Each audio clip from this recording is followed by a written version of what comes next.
How to do a lamp test on an Edwards EST system. First of all, you want to go to the command menus. Then you want to scroll down to test. And then you enter, and then you find lamp test at setting number 3. Then enter, and the panel will give you an internal lamp test, as you can see.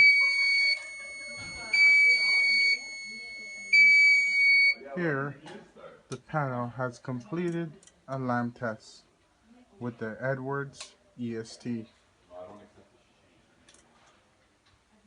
Thank you. Now, please look for my future videos about the fire alarm and fire alarm panels. Thank you.